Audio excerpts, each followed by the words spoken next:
Okay, so guys, now we are going to discuss about the another data type, which is actually called the list. Okay, list. You remember that I was using this word a lot, right? So last time we have covered float data type, int data type, and string, and there I mentioned this word. Maybe I think for a few seconds. I don't know if you remember, but in other chapters also I was talking about this list. Okay, so we're going to actually use the list. Now, what exactly is the list?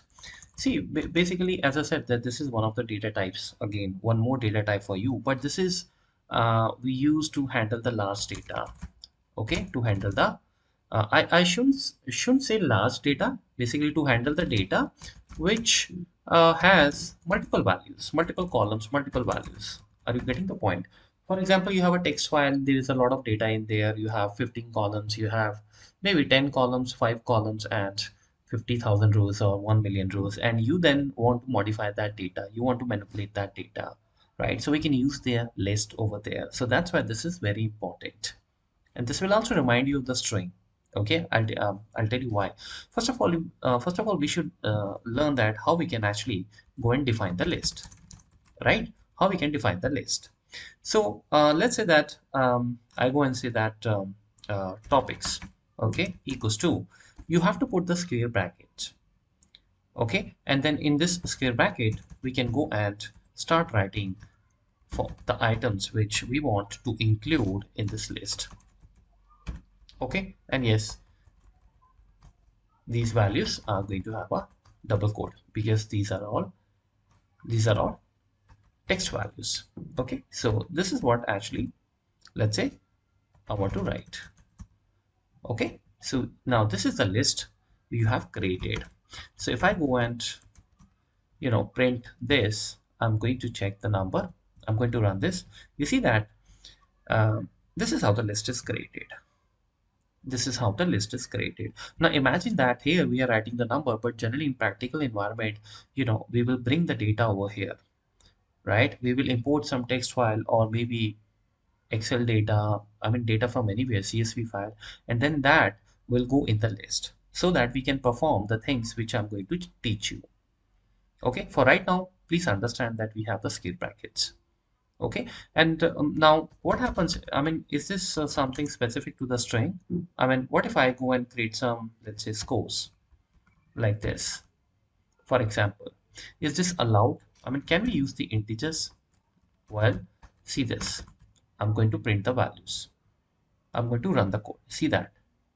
Okay, so list can use numbers also. List can use the text also. There's no problem.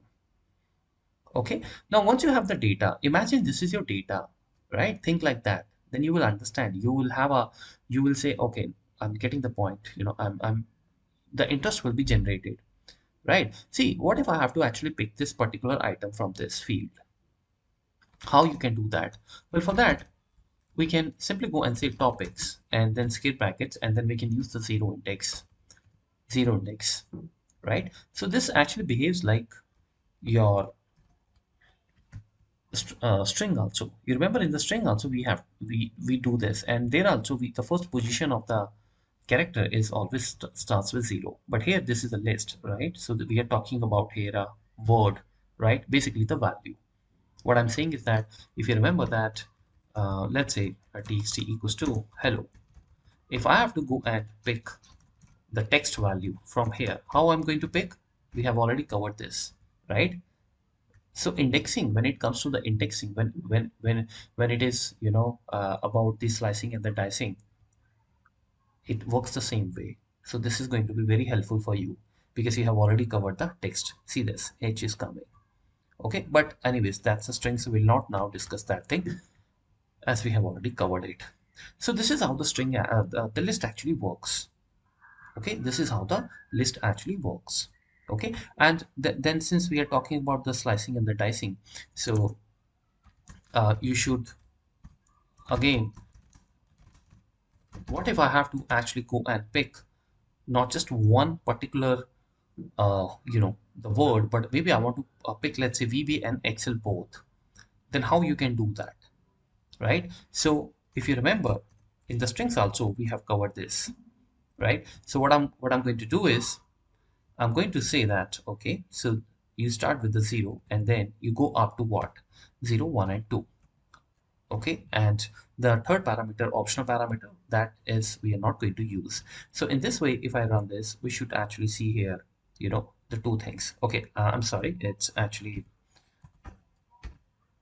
colon, right? Same colon which we had used in strings. Look at this now. So we are able to now slice this VB and Excel from the list. It's pretty easy. We'll not waste time on this. We have already covered all these things, right? So what happens if, as I said that, so let's just go and take one more example. So let's say that I say that you have to go up till 4, for example, and then I say that you have to skip this too. Okay, let me run this. Now you see that the VBA starts and then Excel is skipped. So this is clear, right? We can also go and skip the items, okay? And same way, if you see that, if let's say, for example, I think I haven't told you this thing uh, when we were discussing about the strings. First of all, let me comment all these. Okay, see this. Now, if I simply go and, uh, let's say I don't put here uh, any value like this. Okay, instead of 0, let's say I start with 1, right? Now what is going to happen now?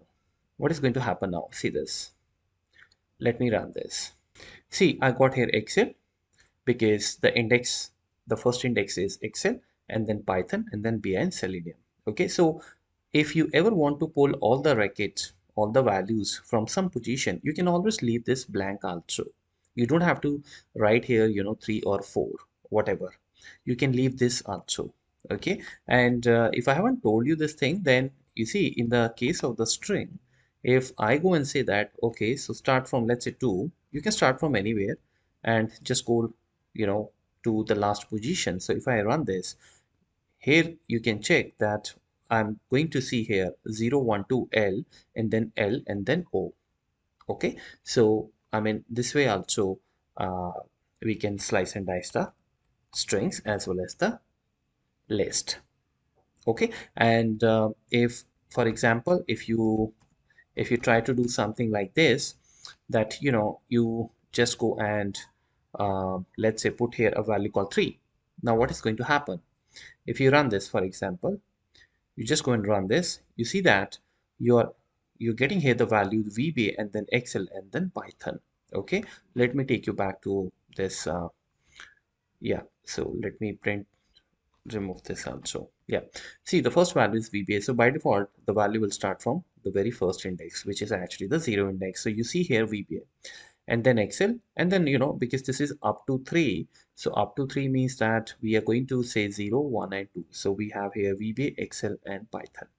So this way we can slice and dice the things also, right? And remember, if I have to start from the, let's say, the last value, if I have to start from the last value, can I do that? Yes. So as I said that you can use the -1 also.